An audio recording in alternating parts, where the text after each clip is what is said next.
É um tempo profético. Nem todos os tempos são iguais à nossa vida, irmãos. Há tempos diferentes.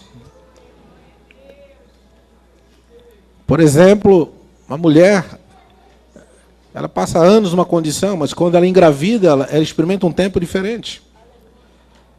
Se for o primeiro filho, né? É uma experiência muito diferente, que os homens não têm ideia do que é. A mulher sabe o que é a gravidez. É uma experiência diferente. Você tem passado, talvez, por experiências diferentes, não está entendendo. Por exemplo, a mulher grávida, ela sente enjoo, às vezes sente sensações diferentes, inexplicáveis. Fica emocionalmente frágil. E se ela descobrir que está grávida, pelo menos é um consolo. Ela descobre que não está doente, não está louca, não está nada, apenas que está grávida. Mas quem sabe você está grávida espiritualmente e não está sabendo. E não está se entendendo, não está se encontrando. Algo está acontecendo. É um tempo diferente na igreja. Diga assim, estamos vivendo um tempo diferente, amém? Diga, estamos vivendo um tempo diferente. Aleluia. Amém? Alguns estão sentindo uma dor muito forte. Uma dor muito forte. Você já até foi no médico. Você está estranho. O médico fala assim, você não tem nada. Aí fica mais estranho ainda, né? Pode ser a dor do espírito. E se for a dor do espírito, irmãos, nunca mais vai passar. Vai se acostumando com ela. Porque a compaixão dói. O amor também dói. A Bíblia diz que Deus, Ele nos ama tanto, que Ele também é chamado de Deus sofredor. O amor sofre. Quem é pai, muitas vezes sofre. Quem é mãe sofre de ver o filho doente, o filho caído, ou o filho passando por dificuldade. Dói. Dói ou não dói? Você está começando a sentir dor, mas não sabe por quem. É a dor do espírito. Fala, Senhor, me mostra o porquê dessa dor, dessa coisa estranha. Há uns anos atrás, um obreiro da igreja estava muito envolvido no Ministério de Libertação. Ele acabou ficando muito doente, mas muito doente. O coração palpitava, ele tinha sintomas estranhos, doía o peito, parecia que ia dar um infarto. Ele corria no médico, não era infarto, voltava para casa. E ele foi várias vezes, e depois de vários exames que ele foi fazer, o médico realmente suspeitando, você deve estar com coisa muito grave. Mas depois de todos os exames, ele falou assim, ó, você não tem nada, você deve estar passando por um estresse muito forte. E nós fomos conversar, e eu comecei a diagnosticar com ele o que estava acontecendo, descobri porque aquela dor era a dor do espírito. A esposa dele me ligou, preocupada. Pastor, quando vai passar? Eu falei, nunca mais, vai se acostumando. Faz parte daquele que está em conexão com o Espírito de Deus. Ao mesmo tempo que você vai sentir profunda alegria, muitas vezes vai sentir também profunda dor. Porque o Espírito que traz a alegria de Deus é o mesmo Espírito que geme, que chora pelas almas perdidas. E se você quer compartilhar com esse Espírito, você vai sentir tanto a experiência da alegria profunda, como vai sentir também a dor profunda. Nem todos estão nesse nível, mas eu creio que alguns já estão chegando por aí. Perdeu o sono. Tem outro sintoma também, que a vida fica sem graça. A comida mais gostosa, seu prato predileto, não tem mais graça. Aquela roupa que você olhava no espelho, ficava até com orgulho, se achando, né? O cara ficou sem graça. O seu carro tão lindo que você olhava, ficava sorrindo só de olhar para ele com o brilho dele. Não tem mais graça. A sua casa que você fez tudo o que você podia, tal, não tem mais graça. Até a sua família que você continua amando de coração, mas de uma certa maneira, num outro nível, parece que também não tem mais graça. Ela está ali, importante, Senhor, mas parece que tem uma coisa errada com tudo isso aí. Eu não vou perguntar quem está passando por isso, mas sei que as pessoas estão passando por isso. Eu quero dizer uma coisa para você. Você está morrendo. Você está morrendo.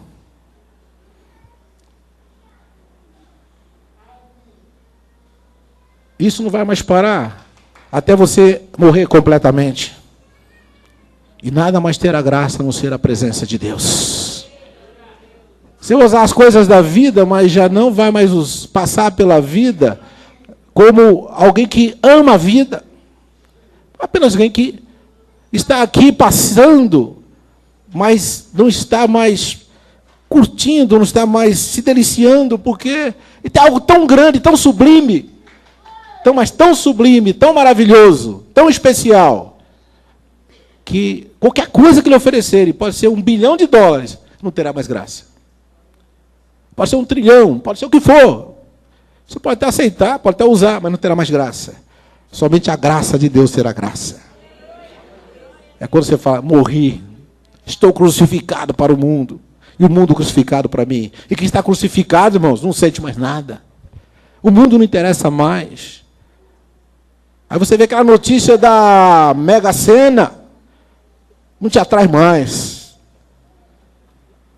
Faz uma diferença ter muito ou ter pouco. Se alguém passa um carro muito lindo, não faz mais diferença se o seu carro é mais feio, ou mais pobre, ou mais simples. Você está entendendo, irmãos? Está entendendo? Então, eu estou dizendo, é um tempo diferente para alguns.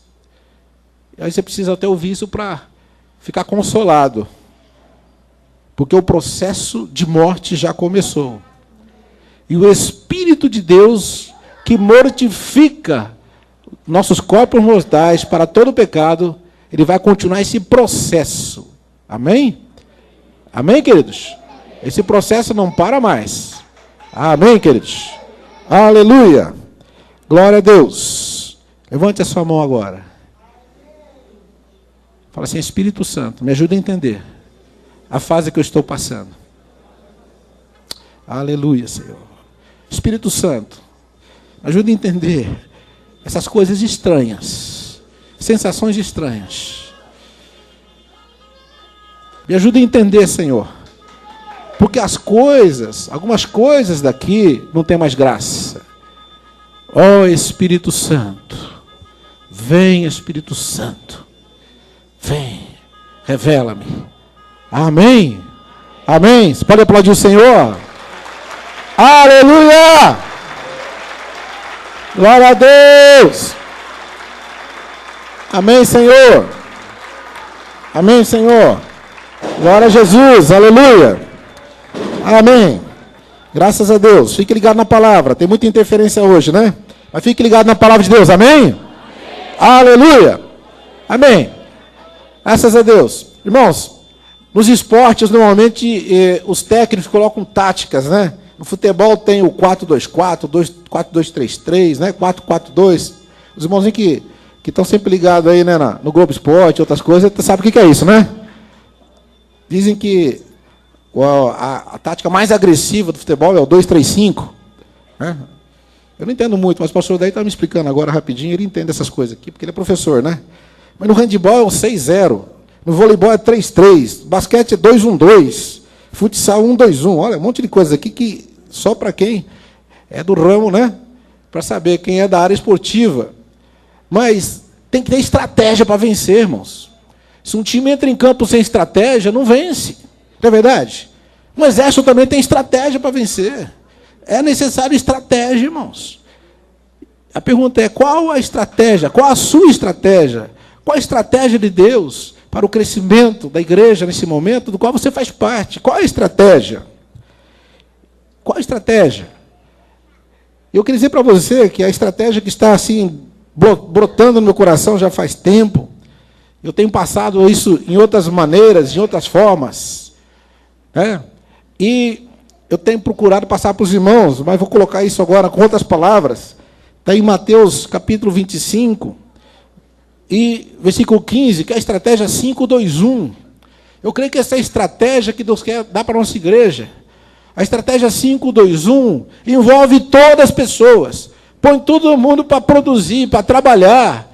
Põe todo mundo para multiplicar, para gerar. Ninguém fica improdutivo, ninguém fica inativo quando está nessa estratégia 5-2-1. Porque Aqui em Mateus capítulo 5, Jesus está falando, né, numa parábola muito profunda que tem muitas aplicações. O que eu estou dizendo não é a única aplicação da palavra, mas a palavra tem muitas aplicações. Amém? Então, queridos, você vai ver aqui que um homem que tinha muito dinheiro, muitos bens, muitas riquezas, ele chamou os seus servos e repartiu esses bens com esses servos. E a um ele deu 5 talentos, a outro deu 2, a outro ele deu 1. Aqui temos o 5, 2, 1. Significa que no reino de Deus ninguém tem 0. Amém? Ninguém é 0. Ninguém fala assim, eu não sei fazer nada, eu não vou produzir nada, eu não tenho nada para fazer. Eu não vou produzir, eu não vou gerar. Sabe por quê? Acho que eu sou o 0. Não tem aqui, você não encontra. Se você não encontra aqui a estratégia de Jesus, o número 0. Você encontra o 1. Mas o 1 já é algo muito importante. Amém? Porque você vai ver que nessa parábola, esse 1 representava uma riqueza muito grande. Cada talento representava muitos quilos de prata. Se não me engano, era 25 quilos de prata, ou 32, eu não lembro números, eram muitos quilos. Não era qualquer coisa, não era moedinha, como alguns pensam, deu uma moeda para uma, não, deu muita, uma riqueza muito grande. E aquilo tinha um valor muito grande. E mesmo que recebeu 1, ele tinha muita coisa. Irmãos, eu quero dizer para você, mesmo que você sinta que o 1, você tem muita coisa para fazer para Deus. Amém, queridos? Aleluia. E dentro dessa estratégia, Deus está dizendo para a igreja, olha, chegou o tempo de multiplicar. Chegou o tempo de multiplicar os talentos. Se você ler essa parábola, vai ver que teve um fulano aqui, uma pessoa, que escondeu o talento, não multiplicou o talento e foi castigado. Que isso não aconteça com nenhum de nós, amém? Diga assim que está lá, que isso não aconteça com você, meu irmão. Não enterra o talento não, tá? O negócio é sério, amém? Amém? Vamos, o que nós vamos fazer com os talentos? Nós vamos multiplicar. Amém. Aleluia. Vamos multiplicar? Diga assim, vamos multiplicar. Eu vou multiplicar. Amém. Aleluia. Agora você pode dizer também, eu tenho pelo menos 1. Amém? Você tem pelo menos 1? Ou alguém aqui tem 0? Não, 0 não tem. Pelo menos assim, eu tenho pelo menos 1. Irmão, mas muitos aqui têm 2. Muitos têm 5. Às vezes a pessoa não entende o que Deus, a riqueza que Deus lhe deu. Deus lhe deu dons. Mas é uma pessoa assim que você não dá muito valor, mas ela pode ter os 5. Aí você fala muito, às vezes você aparece muito, só tem 1. O outro também no cantinho ali, pode ter 5. Porque esse talento é espiritual. Amém? Você só vai entender esse talento se tiver visão espiritual. Você não vê pelo que a pessoa faz exteriormente. Muitas vezes nós queremos fazer muita coisa para os homens ver. Mas nós temos que fazer algo baseado naquilo que Deus nos deu. Que está ali guardado no seu coração. Que Deus depositou ali. Pelo menos um talento. Pelo menos um talento. E eu vejo nesse momento profético da igreja, que cada talento representa pelo menos uma vida que Deus quer te dar ainda esse ano. Pelo menos uma vida. Você pode dizer, Senhor, mas quem sou eu para multiplicar e ganhar mais uma vida? Olha, você já é uma salva, amém? E se você é salvo, o salvo multiplica em salvo. Um salvo gera salvo, amém? A Bíblia diz que cada semente produz conforme a sua espécie. Se você é filho de Deus, nascido de novo, o que você vai gerar? Filhos de Deus, nascidos de novo, nascidos do Espírito.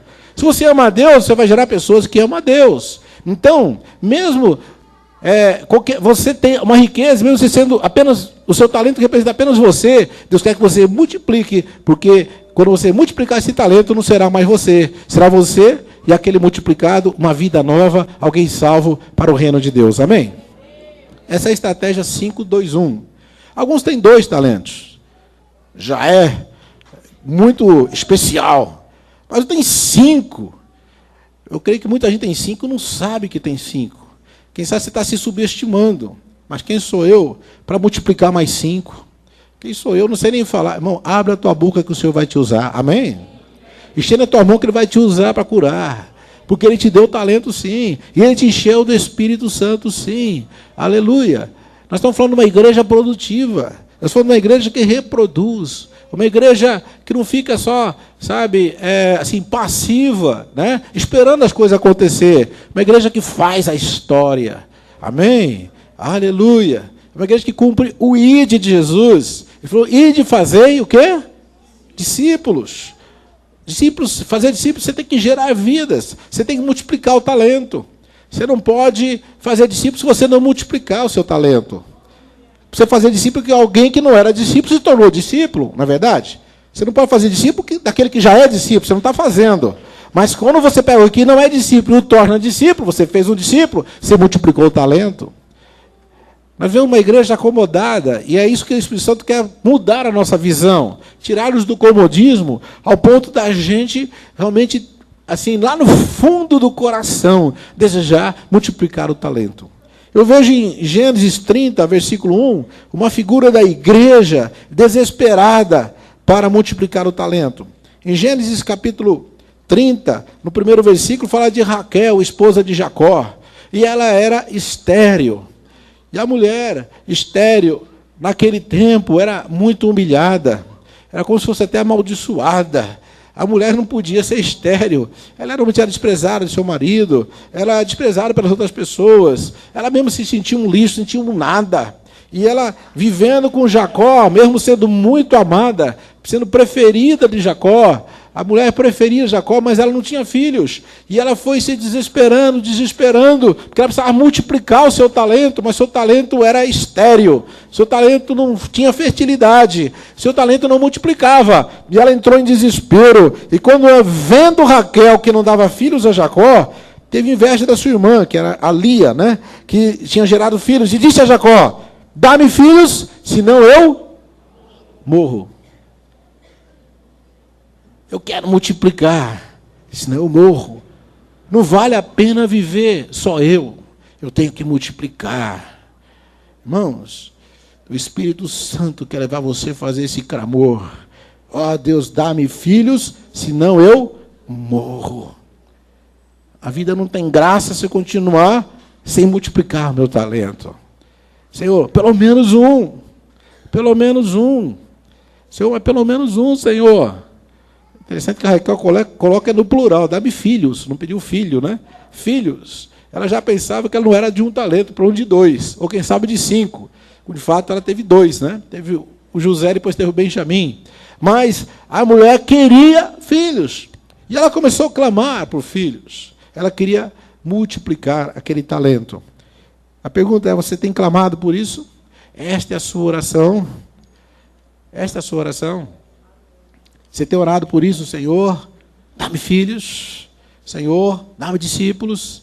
Senhor, dá-me vidas. Senhor, eu quero tirar pelo menos uma da perdição. Mas Deus quer te usar para tirar, quem sabe, multidões, amém? Mas se você não está pedindo nenhuma, como vai te dar multidões? Vai te dar 5 se você não está preocupado com uma. Deus começa a gerar, porque você está sentindo algo estranho. Se esse algo estranho está acontecendo, pode ser o Espírito Santo movendo no seu coração o desejo de Raquel. Quem sabe já, nós chamamos de gravidez espiritual. Está começando a acontecer. Porque a igreja é o útero de Deus. E aqui é gerado. Né? Assim como a semente do homem entra no útero para gerar, né, um ser, assim a palavra que é a semente entra no útero que é a igreja e gera vidas. Gera vidas. Amém, queridos? Aleluia. Mas quando a palavra entra nesse útero que a igreja não gera ninguém, é porque provavelmente esse útero está estéril, que a Bíblia chama de madre estéril. Mas Deus está querendo mudar e curar essa esterilidade. Amém? Para que você possa realmente produzir. Amém? Aleluia. Você está entendendo? Diga amém. Então nós estamos entrando nesse esquema vitorioso da multiplicação, né? Que é o esquema 5-2-1, de Mateus capítulo 25, porque Deus quer que você multiplique o seu talento. Aleluia. Isso não é porque a igreja precisa ter uma estatística, porque nós precisamos ter alvos e assim apenas humanos para a gente mostrar para os outros. Não é porque a gente vai ter um templo maior, um templo mais bonito, não é porque isso pode representar mais arrecadação de dinheiro, é porque você está tirando vidas do inferno. E cada uma delas vale mais que o mundo inteiro. E você não pode ficar sem chorar por elas. Você não pode ficar sem clamar por elas. Amém. Aleluia. Aí nós vamos para aquela oração de Mateus capítulo 9, 37 e 38. Jesus disse que você deve fazer essa oração e não parar mais de orar. Mateus 9, 37 e 38. Nós estamos repetindo esse conceito porque, irmãos, toda vez que você apenas ouve uma palavra, um discurso, uma palestra, diz os estudiosos aí que os melhores, os que mais prestam atenção, conseguem simular 5%. Então, hoje, provavelmente, os que prestarem muita atenção ligados vão reter apenas 5%. Então, você tem que repetir 10 vezes para você reter 50%. Então, vamos repetindo. Amém? Se repetir 20%, 20 vezes você chega no 100%. Isso se estiver bem atento, hein? Porque muito atento, alguns não conseguem pegar 4%, nem 3%, nenhum, porque estão distraídos. Agora, se você está ligado, quem sabe você pega os 5% que dizem aí que é o nível de assimilação quando a gente ouve. Então, Deus está falando, rogai ao Senhor da seara, que envia o quê? Ceifeiros para a sua seara.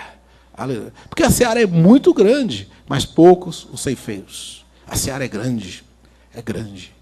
Irmãos, os discípulos não viam a seara grande, não viam o tamanho da seara. Mas aqui no versículo 36 diz assim, vendo ele as multidões. Vendo ele as multidões, teve o quê? Dor. Compaixão é dor, é o amor com dor. Vendo as multidões, sentiu dor. Muita dor. Porque esses andavam como ovelhas cansadas e abatidas, que não têm pastor, errantes, sem destino, sem proteção.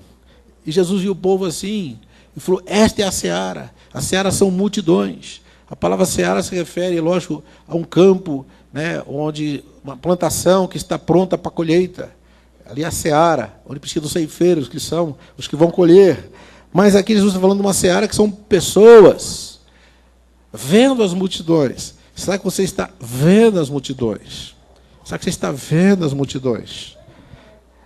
Nós estamos tão acostumados a ver pessoas passando numa cidade grande como essa, pessoas na rua, pessoas às vezes num calçadão, né? Pessoas na escola, multidão, você vai no estádio, multidões, liga a televisão, vê povo para todo lado. Está tão acostumado. Será que nós estamos vendo a seara ou apenas vendo pessoas? Jesus via uma seara pronta para a ceifa. E então, sentindo essa compaixão, ele disse, rogai ao Senhor da seara. Fala para ele. Não apenas fala, clama. Não apenas clama, rogue. Rogue, implore. Senhor da seara. Há multidões lá no meu trabalho. Há multidões na minha escola. Há multidões nessa minha vizinhança. Senhor, manda ceifeiros. Amém? Amém, queridos?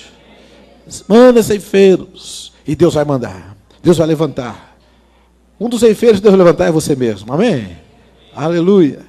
O que tem acontecido é que nós estamos tentando fazer a obra de Deus, mas não somos enviados. A Bíblia diz, como eles ouvirão se não há quem pregue? Mas como pregarão se não forem enviados? A gente faz um programa de evangelismo, mas não fomos enviados. Você não rogou ao Senhor da Seara. As coisas não acontecem. Você tem que ser enviado por Ele para aquela obra, naquele momento, no ambiente profético, como Deus mandou Jonas para Nínive. Amém? E como Deus mandou os profetas, muitas vezes, e mandava com missão específica. Como mandou os apóstolos, dizendo, você vai para tal lugar, para tal cidade. Nesse momento você vai fazer tal coisa. E eles iam porque eram enviados. Bom, se você não for enviado, você não vai ver fruto. Provavelmente você vai ter frustração. É porque a maioria de nós não evangeliza mais. Nós só fomos evangelizar sem sermos enviados. Apenas por causa que é um programa. Apenas um estímulo mental, intelectual. Você não rogou ao Senhor da seara. Você não chorou. Você não teve compaixão. Você não viu multidões. Você não viu a seara. Apenas foi querer fazer evangelismo para ter um troféu gospel. Esse irmão já trouxe 10 na igreja. Aquele já batizou 3. Isso aqui é demais. Olha, já tem uma... Irmãos, isso é carnal. Porque quando você é enviado, toda a glória é dele. Amém? Aleluia. E se você vai fazer isso na carne, não tem fruto mesmo. Tem que ser enviado. Mas ele só vai enviar se você fizer o quê? Tem que fazer o quê, meus irmãos? Tem que fazer alguma coisa aqui.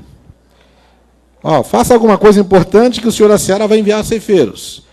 O que é para fazer mesmo? Rogar. Diga, rogar. Amém? Amém. Aleluia. Quando Jesus colocou esta oração, criou uma simples oração, ele estava colocando aqui um comando, porque está no imperativo. Rogai. É imperativo, é ordem, não é opcional. Eu estava já explicando isso, expliquei vários cultos, estou repetindo, porque eu falei, é importante repetir. Porque eu fui analisar esse texto e eu perguntava para mim mesmo, por que eu tenho, até eu me considero que tenho uma certa visão missionária e não tenho rogado ao Senhor da Seara. Não faz parte dos meus rogos. Quem sabe se meu filho, meu netinho estivesse na UTI, eu estaria rogando. Mas não estou rogando pelas vidas que estão indo para o inferno. Quem sabe se eu tivesse com muita conta para pagar, não tivesse dinheiro, eu estaria rogando o Senhor ter misericórdia, porque meu nome vai estourar, vai para o SPC, e eu vou perder meu carro, aí você começa a rogar. Está na hora de você rogar pelas vidas perdidas, amém? Mas por que a gente não roga? Eu mesmo, analisando, descobri algumas coisas, fazendo uma autoanálise, que inconscientemente a gente tem uns argumentos. Um deles é, se Ele é o Senhor da Seara, por que eu devo rogar? Se Ele é o Senhor da Seara, o Senhor quer dizer que é o dono. Se Ele é dono, a Seara é problema de quem? É meu ou é dele? O que vocês acham? É problema meu? Ele é o dono, eu não sou o Senhor da Seara. Então, não. Outra coisa, se é Ele que ama essas pessoas, quem tem que se preocupar com elas é Ele, não eu. Se Ele que tem o poder para mudar essa situação, então, por que eu devo rogar? Há coisas que a gente não entende, né, irmãos? Como que eu posso rogar para uma pessoa, por exemplo, o jovem está apaixonado por aquela moça, e eu preciso rogar para ele conversar com ela, sabe que é assim? Preciso rogar para ele encontrar com ela. Precisa? Ele sai correndo. Se você tem dinheiro para comprar um carro e quer aquele carro, precisa rogar para você ir. Você vai e compra o carro, precisa rogar. Você fala, oh, por favor, pelo amor de Deus, compre esse carro, que você tem dinheiro, que você ama tanto, você quer tanto carro. Precisa rogar a pessoa que quer alguma coisa e pode fazer? Então, se Deus quer alguma coisa e pode fazer, por que eu vou rogar? É um raciocínio que nos afasta, que nos desmotiva de cumprir a ordem de Jesus. Porque nós não entendemos o segredo da oração. O segredo da oração, irmãos, é que, na verdade, Deus não faz nada na terra, a não ser em resposta de uma oração. Amém? Aleluia. Aprenda bem isso. Deus não faz nada na terra, a não ser em resposta da oração. Alguém disse, um pensamento que eu achei muito interessante, assim, se alguém chegar no céu, é porque alguém orou por ele. Se você chegar no céu, é porque alguém orou por você. Se ninguém tivesse orado por você, provavelmente você não estaria aqui. Alguém orou por você. Então, se você orar por pessoas, elas provavelmente estarão aqui e chegaram no céu com você, mas você tem que orar por elas. E tem que... Amém? Alguns argumentos importantes aqui, eu quero repetir porque isso é importante, para fixar mesmo. Alguns falam assim, mas por que eu devo orar se Deus é soberano? Bom, se Deus é soberano, Ele não é influenciado por ninguém. Não é verdade? Já viu o soberano ser influenciado? Ele faz o que as pessoas querem o que Ele quer. Agora, quem fizer o que os outros querem, porque Ele é mais soberano. Então, Deus soberano, Ele vai fazer o que Ele quiser com a sua seara, quando Ele quiser. Eu continuo minha vidinha aqui, rogando por as coisas que eu acho importantes para mim, mas o Senhor é soberano. Se Deus também pode ser nem influenciado por nós, então por que orar? São alguns raciocínios que a gente tem, precisa corrigir, irmãos. Nós estamos falando sobre a oração. Estamos 300 dias de oração. Estamos levando a igreja a praticar a oração. Já perceberam que a gente ora muito pouco? Uma das atividades menos praticadas pela igreja é a oração. Um dos cultos mais vazios da igreja sempre foi, e infelizmente vai continuar sendo, é o culto de oração. Quer ver bastante cadeira vazia, chama o povo para orar. Sabe por que eles não oram? Deus soberano, Ele vai fazer o que Ele quiser. Se eu orar, Ele vai fazer, se não orar, vai fazer também. Se ele quiser curar, ele vai. Se quiser operar, ele vai. Se quiser crescer a igreja, vai. Se quiser salvar o mundo, ele vai. É soberano. Esse pensamento não é de Deus, mas passa pela nossa cabeça. Mas vamos aqui, para ganhar tempo, colocar para você algumas respostas que você deve guardar. Primeiro, irmãos, Deus é soberano com a sua palavra. Amém? Diga assim, Deus é soberano com a sua palavra. Amém. Aleluia. Glória a Deus. Outro ponto importante, Deus está limitado pela sua palavra. Quando ele fala, ele estabeleceu o limite, até para ele mesmo. Porque ele não passa da própria palavra. Deus não quebra a sua palavra. Ele é soberano, mas porque a sua soberania está ligada à sua palavra, então ele fica limitado pela palavra. Outro aspecto importante é que Deus nunca violará a sua palavra, que ele nunca vai transgredir a sua própria palavra. Deus nunca vai se contradizer. Ele não vai violar a sua palavra. Diga assim, Deus nunca violará a sua palavra. Amém? Outro ponto importante, relacionado com oração, é que sempre que Deus fala, seja for o que ele diga, isso se torna lei. Não apenas para a sua criação, mas para ele mesmo. Quando Deus fala, se torna lei. Inclusive, ele fica limitado àquela lei. Ele não pode transgredir a sua própria lei. Se Deus transgredir a sua lei, ele se torna ilegal. Então, se Deus estabeleceu algo, ele é soberano, até naquele ponto que ele já falou que ele pode ir, ou que ele deseja ir. Por que não se aprendeu isso aqui, irmãos?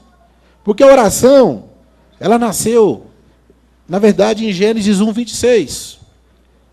O que diz Gênesis 1, 26? Está falando da criação do homem. Deus fala assim, façamos o homem conforme a nossa imagem e semelhança. O que mais? E domine ele sobre as aves do céu, os peixes do mar, os répteis e todas as criaturas da terra e do céu e do mar. E Deus fala assim, então, domine ele. Ele quem? O homem. Se ele falou, se tornou uma lei. Amém? Deus estabeleceu uma lei, e essa lei diz que o homem tem domínio onde? No céu ou na terra? Onde o homem tem domínio, irmãos? Quem acha que é no céu, levanta a mão. Vamos ver, fazer uma pesquisa aqui. Quem acha que é na terra, levanta a mão.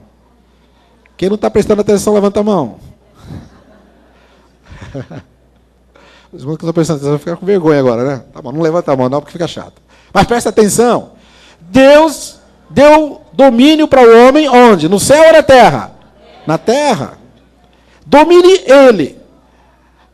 Não seria melhor que Deus tivesse falado assim, dominemos nós, Deus, e eles juntos?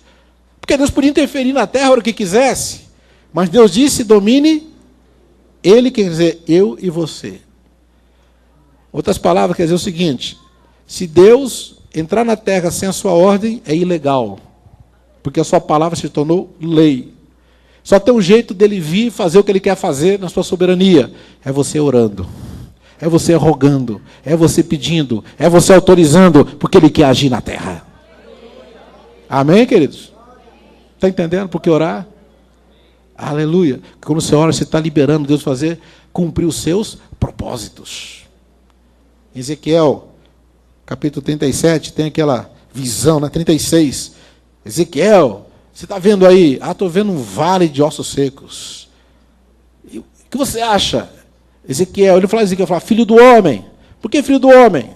Porque você é homem. Você tem autoridade onde? O homem domina onde? Na terra. Deus domina onde? No céu. Amém? Deus quer ouvir de você, Senhor, seja feita a tua vontade aqui na terra, como é feita no céu. Porque você liberou Deus para agir na terra. Mas se você não ora assim no seu coração, Deus não pode agir na terra. Assim, por que Deus não salvou meu amigo, meu parente, até meu esposo? Será que você autorizou mesmo, de coração, Deus agir? Será que autorizou Deus agir nas suas finanças? No seu casamento? Não fazemos oração intelectual, uma oração da mente, da emoção.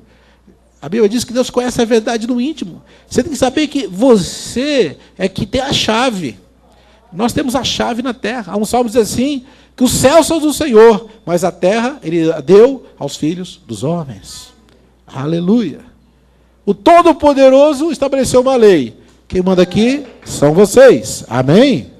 Glória a Deus. E se você manda aqui e você não pode fazer nada, sabe o que você pode fazer? Autoriza aquele que pode fazer.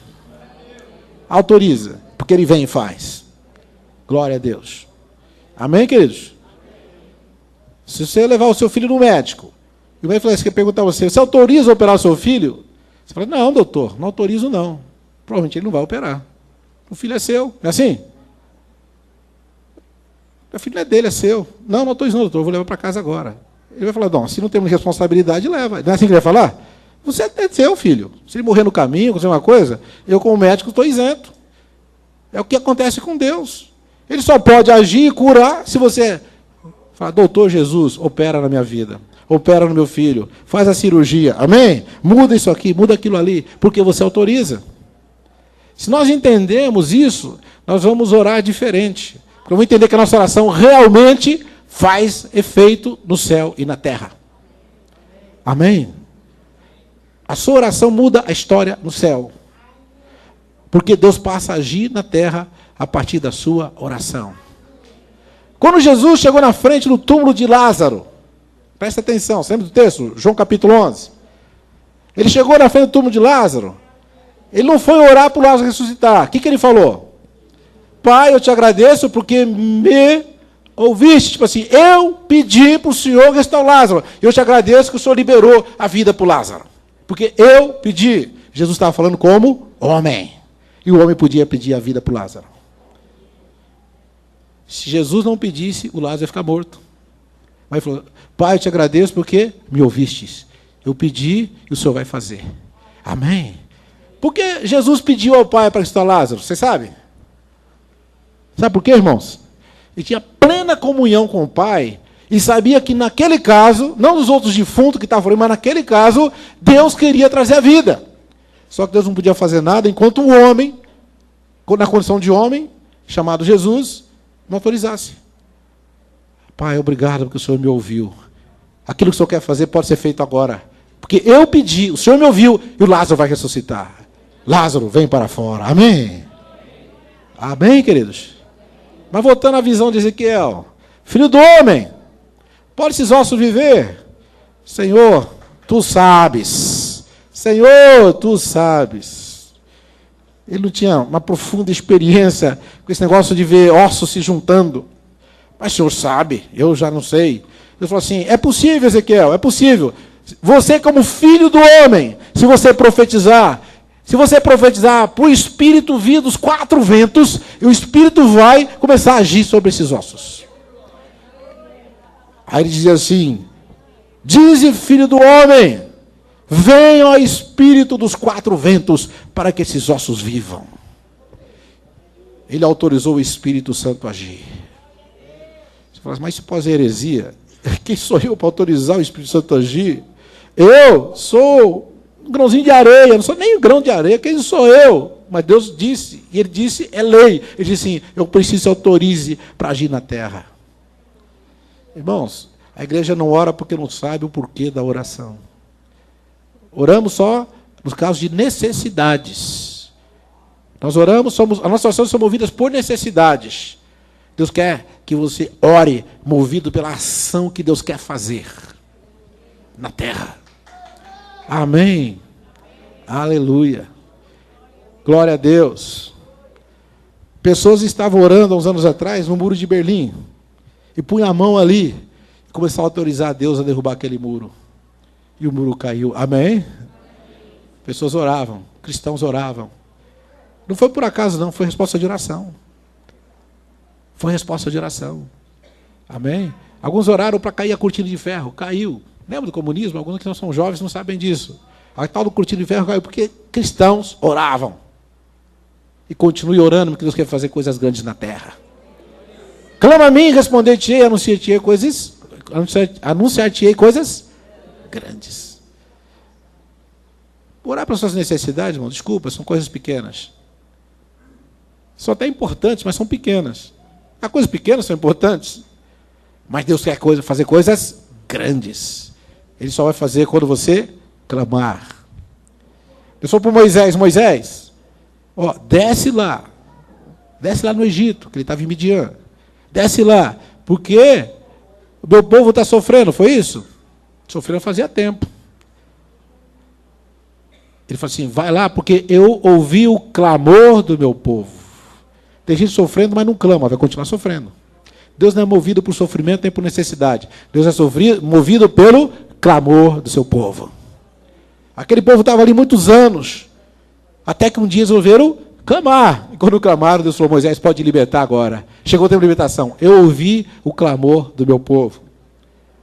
Falei assim, esse meu povo chama pelo meu nome orar e se humilhar mesmo de verdade, se converter dos maus caminhos, sabe o que eu vou fazer? Perdoarei os seus pecados. Ouvirei dos céus, perdoarei seus pecados e sararei a sua terra. Mas esse povo tem que clamar.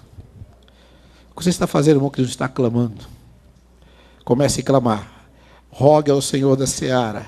Há uma seara no seu bairro. Há uma seara no condomínio que você mora. Há uma seara na escola onde você estuda. Amém? Sabe por que não está vendo salvação lá? Porque você não está clamando. Comece a clamar. Amém? Comece a clamar. Há uma seara aqui na rua passando. Por que não estão entrando aqui? Porque não estamos clamando, irmãos. Enquanto nós choramos aqui, botamos a cabeça no chão, ficamos chorando até, Senhor, o povo da rua tem que entrar aqui. Eu nunca vi. Bom, se não estão pedindo, não entra mesmo. Ficamos nós aqui, olhando para a cara do outro, dando glória. Mas quando nós começarmos a clamar, eles vão entrar aqui. Amém? Você não precisa chamar, não. Deus empurra para cá, porque Ele vai ouvir o clamor do seu povo.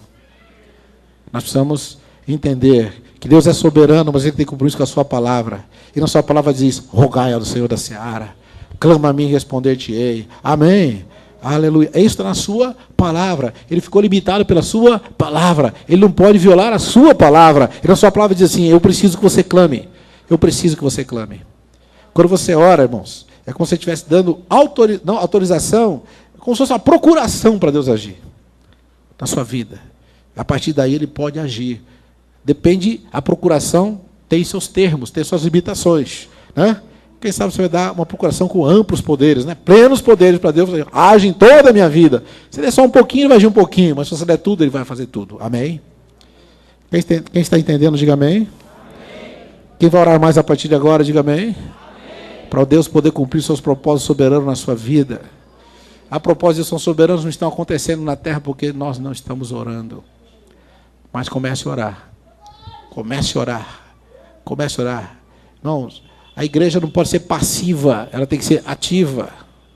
Ativa. Nós estamos na passividade, esperando as coisas acontecer. Deus quer que você faça as coisas acontecer através da oração. Aleluia. Glória a Deus. Amém? Quando você se conforma com alguma coisa, e aquilo vai ficar daquele jeito. Mas quando você começa a clamar, Deus muda. Eu fui numa igreja que era um templo grande, assim, um salão muito grande, que antigamente era um salão de shows. E aí o pastor contou a história. Falou assim, sabe o que acontecia? Aqui sempre tinha uma fila de pessoas para entrar para o show. Mas tinha um jovem da igreja que ele chegava naquela parede ali da frente e começou a clamar, Senhor, transforma isso numa igreja. Eu quero ver filas aqui na porta para entrar, para ouvir a tua palavra. Ele começou a autorizar Deus mudar aquele salão de shows num templo. Amém? E nós estávamos naquele templo lotado e gente lá fora que não conseguia entrar porque alguém clamou. Se não tivesse clamado, irmão, continuava fazendo aquele show, louvando o diabo até hoje. Mas como alguém clamou, Deus está sendo louvado. Amém? Aleluia. Muda a história, irmãos. Muda a história. Estenda a sua mão. Clama. Diz ao Espírito. Sai da passividade. Fala assim, o que o Senhor quer fazer? O que o Senhor quer fazer na minha vida? No meu trabalho, na minha escola? O que o Senhor quer me dar? Deus vai te dar coisas grandes. Senhor, será que é só uma alma? É só um talento? Mas está bom demais se for um. Mas e se forem 2? Senhor, se forem 5? Olha, Deus fala assim, você é filho de Abraão, então você é pai de multidões. Mas clama. Clama. Fiquemos em pé, irmãos, vamos orar agora. Glória a Jesus. Quero chamar aqui à frente, então, os diáconos, diaconisas, Marilena, irmão Hoft, Roberto Teodoro, Nadir, Áurea, irmão José Miguel, Maria do Carmo e Paulo. Venham à frente para se preparar para servir a ceia do Senhor. Glória a Deus. Aleluia.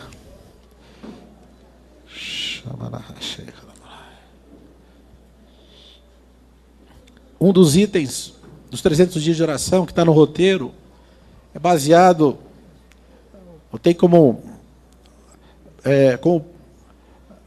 pedido principal é que você tenha espírito de sabedoria e de revelação. E que somente seja renovada pela palavra de Deus. É isso que nós precisamos. Espírito de sabedoria e revelação. Aleluia. Oh, glória a Deus. Aleluia. Amém.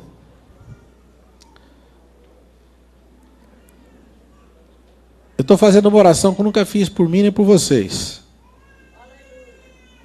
Posso falar? Ou fala a próxima ceia? Alguém está curioso aí? Fala ou não fala? Eu acho que é coisa boa, mas se ninguém fala, quiser, deixa para depois, né? Em Hebreus 4,12 diz assim: a palavra de Deus é mais poderosa que uma espada de dois gumes. Ela é apta, ela é capaz de dividir a alma do espírito.